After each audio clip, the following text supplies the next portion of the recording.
March 11th, 222 AD, Rome. The screams echo through the marble corridors of the Praetorian barracks. But these aren't the screams of a common soldier or a lowly servant. These are the screams of the Emperor of Rome himself. Inside a small, suffocating room, the most powerful man in the known world is cornered. His purple robes, once symbols of divine authority, are now torn and soaked with sweat. His makeup. Yes, makeup runs down his face in grotesque streaks. He's only 18 years old. The Praetorian guards, the very men sworn to protect him with their lives, are now hunting him like an animal. Their swords are drawn, their faces are twisted with rage, and they have only one mission: to end the reign of the most controversial emperor Rome has ever known. But death will not come quickly. Death will not come with honor. What happens next is so brutal, so shocking, that Roman historians struggled to write it down. Because this isn't just murder, this is a message. A bloody, violent message carved into the body of a boy who dared to challenge everything Rome stood for. His name was Elagabalus, and this is the story of how the Emperor of Rome was boiled alive by his own guards. To understand how we got to that blood-soaked room, we need to go back. Back to the chaos of the 3rd century, back to when Rome was tearing itself apart. The year is 2018 AD. The empire is in crisis. The previous emperor, Macrinus, is a military commander who seized power by murdering the young emperor Caracalla. But Macrinus is unpopular. The legions don't respect him, the Senate fears him. And most importantly, the Praetorian Guard, Rome's elite military force, doesn't trust him. In the eastern province of Syria, a powerful family watches and waits. The Severan dynasty. And at the heart of this family is a woman named Julia Maesa, the grandmother of our subject. Julia is ambitious, cunning, and absolutely ruthless. She's seen emperors rise and fall. She whispered in the ears of the most powerful men in Rome, and now she has a plan. She has 2 grandsons. The elder is named Varius Avitus Bassianus, but he'll become known by a name that will live in infamy, Elagabalus. He's only 14 years old, but Julia sees potential. More importantly, she sees legitimacy. She spreads a rumor, a lie. Most historians believe that young Elagabalus is the illegitimate son of the murdered emperor Caracalla. The legions in Syria believe it, or at least they want to believe it. They're tired of Macrinus. They want a return to the Severan dynasty, a return to glory. So when Julia presents this teenage boy, dressed in the robes of a priest, claiming to be Caracalla's son, they rally behind him. In May 218 AD, the legions proclaimed 14-year-old Elagabalus as emperor. Civil war erupts. Macrinus marches to meet them, but his forces crumble. By June 8th, Macrinus is defeated, captured, and executed. Elagabalus is now emperor of Rome. The most powerful position in the world is in the hands of a teenager, and Rome will never be the same. Before we get to the horror, we need to understand who Elagabalus really was. Not the monster that Roman historians painted, not the tyrant that propaganda made him out to be, but the actual human being. Imagine being 14 years old and suddenly being told you're the ruler of the entire known world. You've grown up in Syria, far from the political intrigues of Rome. Your life has been spent in temples, serving as a priest to the sun god Elagabal. That's where your name comes from. You're deeply religious, passionate about your faith, immersed in rituals that Rome doesn't understand. Now you're thrust onto the throne of the greatest empire on earth. You're surrounded by men 3 times your age, all of them scheming, all of them trying to control you. Your grandmother Julia Maesa is pulling strings behind the scenes. Your mother, Julia Soamias, is whispered to be sleeping with half the Senate. And you're just trying to figure out who you are. Because Elagabalus was different. In an empire built on rigid masculinity, military conquest, and traditional values, he was flamboyant, artistic, and openly defied gender norms. Ancient sources claim he wore silk robes from the East, covered himself in jewelry, and wore makeup to public functions. He surrounded himself with actors, dancers, and musicians, people Rome's elite considered beneath them. Was he transgender, as some modern historians suggest? Was he simply young and experimenting? Was he deliberately trying to shock the conservative Roman establishment? We'll never know for certain. But what we do know is this: Elagabalus refused to play by Rome's rules. He married and divorced 5 times in just 4 years. One of his spouses was a Vestal virgin, a priestess sworn to celibacy, one of the most sacred positions in Roman religion. Breaking her vow was punishable by being buried alive. Elagabalus didn't care. He married her anyway, claiming it would produce godlike children. He tried to introduce the worship of his Syrian sun god, Elagabal, as the supreme deity of Rome, placing it above even Jupiter. He built a massive temple on the Palatine Hill and performed elaborate Eastern rituals that Romans found bizarre and offensive. To the conservative Roman elite, this wasn't just different. This was an attack on everything they held sacred: their traditions, their gods, their very identity. But here's the thing: Elagabalus was still just a teenager. A confused, isolated teenager playing dress-up as emperor while the real power players plotted around him. He threw lavish parties, yes. He spent money extravagantly, yes. He made enemies with his religious reforms, absolutely. But was he truly a monster? Or was he simply a young person, thrust into unimaginable power, trying to find himself in a world that would rather destroy him than understand him? Because in the end, Rome didn't just kill Elagabalus. They erased him. They wanted to pretend he never existed, and they made sure his death would serve as a warning to anyone else who dared to be different. By 221 AD, 3 years into his reign, the whispers had turned to roars. The Senate hates him. The people mock him in the streets. And most dangerously, the Praetorian Guard, the military force that made him emperor, has turned against him. His grandmother Julia Maesa sees the writing on the wall. Elagabalus is becoming a liability. So she does what any ruthless political operator would do: she prepares a replacement. His cousin, Alexander Severus, is younger, more malleable, and, most importantly, he hasn't offended all of Rome. Julia begins promoting Alexander in public. She whispers to senators that Alexander would be a better choice. She plants seeds of doubt about Elagabalus's fitness to rule. And Elagabalus, despite all his flamboyance and confidence, begins to feel the walls closing in. He knows his own grandmother is betraying him. He knows the guards outside his door might not be there to protect him much longer. So he makes a desperate move. He tries to have Alexander killed. The assassination attempt fails. And that failure seals his fate. March 11th, 222 AD.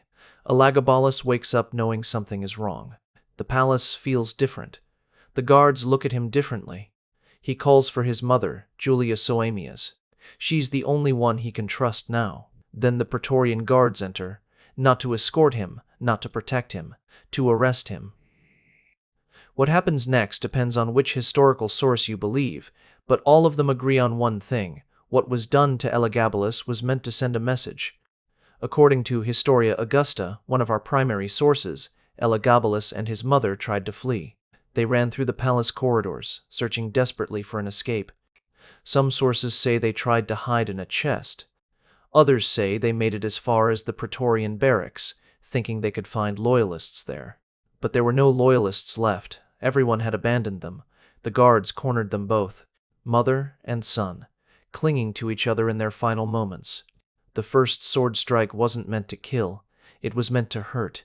They wanted Elagabalus to suffer.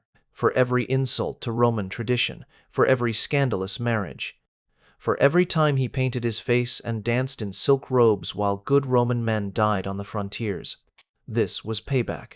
The Historia Augusta describes what happened next in chilling detail. They killed him slowly. They stabbed him multiple times, making sure each wound was painful but not immediately fatal. His mother, Julia Soaemias, tried to shield him with her own body. They killed her too. But death wasn't enough, not for Elagabalus, because Rome didn't just want him dead. They wanted him humiliated. They wanted his memory destroyed. They wanted to make an example out of him that would echo through history. So after he was dead, or perhaps, according to some accounts, while he was still dying, they dragged his body through the streets of Rome. The Emperor of Rome, reduced to a bleeding corpse being pulled through the mud like a dead dog. The mob joined in.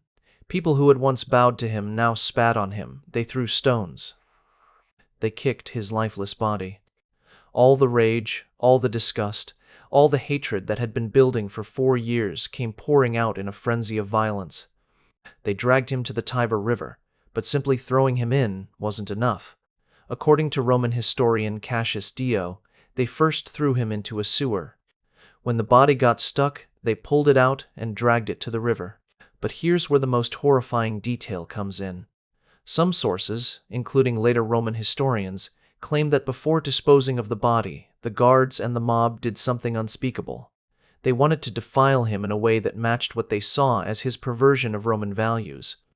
The story goes that they placed his body, or what remained of it, in a large cauldron or bronze vessel filled with water.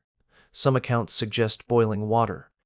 Others simply say it was meant as a final act of humiliation, treating the emperor's corpse like refuse to be processed and disposed of.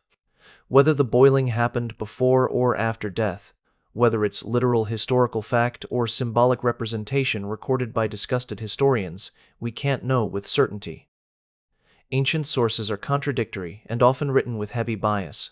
But what we do know is this: Elagabalus's body was so thoroughly desecrated that it became legendary in its brutality.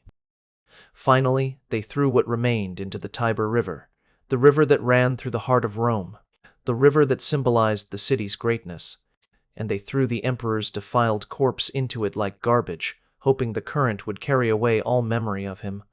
The message was clear. This is what happens to those who challenge Rome. This is what happens to those who are different. Elagabalus was 18 years old, but here's what makes this story even darker. This wasn't just about one emperor. This was about Rome itself. Elagabalus wasn't the first emperor to be brutally murdered. He wasn't even the first that year, and he certainly wouldn't be the last. The 3rd century was a period of complete chaos in Roman history. Historians call it the crisis of the 3rd century.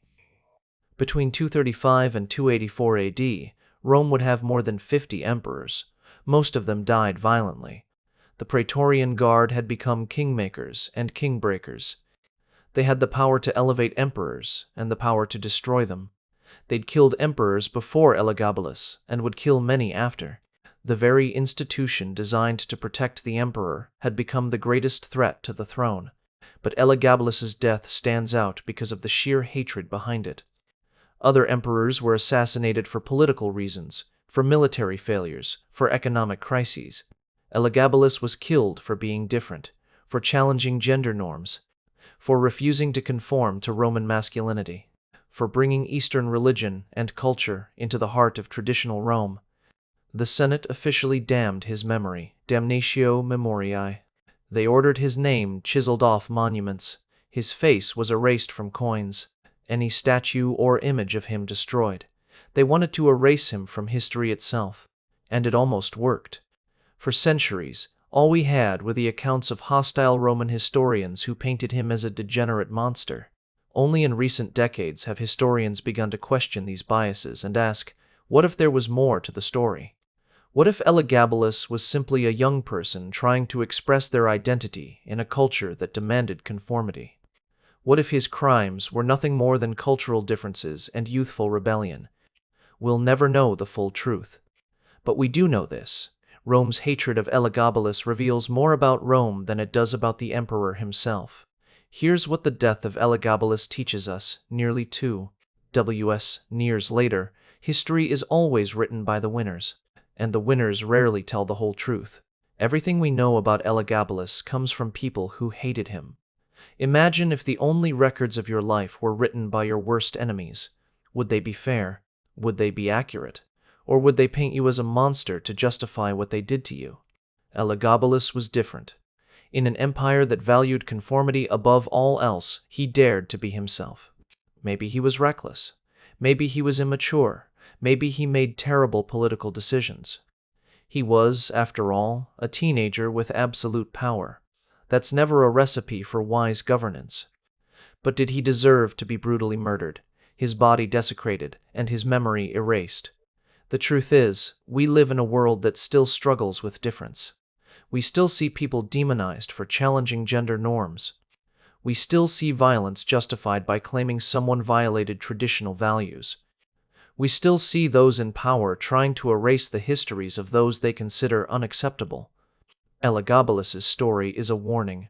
It shows us what happens when conformity is enforced through violence, when difference is met with destruction, when power protects itself by eliminating those who don't fit the mold. The Roman Empire, for all its glory and achievement, was built on rigid hierarchies and brutal enforcement of social norms. Elagabalus challenged those norms, and Rome made sure no one would dare follow his example. But here we are, 1,800 years later, still talking about him, still asking questions, still wondering what really happened to that 18-year-old emperor who refused to be what Rome wanted him to be. Maybe that's the real lesson. You can kill someone, you can desecrate their body, you can try to erase their memory, but you can't kill the questions they raise. You can't erase the challenge they represent.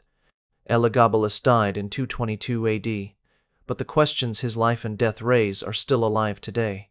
The death of Elagabalus is just one story in Rome's bloody 3rd century, an era of chaos, assassination, and civil war that nearly destroyed the greatest empire the world had ever known. But what happened next? How did Rome survive the crisis of the 3rd century? Who were the other emperors who met brutal ends at the hands of their own guards? In the next video, we're diving into the story of Emperor Gallienus, who watched his entire family killed one by one while the empire crumbled around him. His reign was marked by constant assassination attempts, military disasters, and a conspiracy so vast it involved half the Roman Senate, and the way he died, even more shocking than what happened to Elagabalus. If you want to understand how the mighty Roman Empire went from its golden age to complete chaos, you need to hear this story. Because this wasn't just political intrigue, this was the systematic destruction of an entire civilization from within. Hit that subscribe button and turn on notifications, because the next chapter in Rome's darkest century is coming soon. And let me know in the comments, do you think Elagabalus was truly a terrible emperor, or was he just a victim of Roman propaganda? Was he a monster, or was he simply different in a world that punished difference with death? The debate has raged for 1,800 years. Now it's your turn. See you in the next video. And remember, history is always darker than they tell you in school.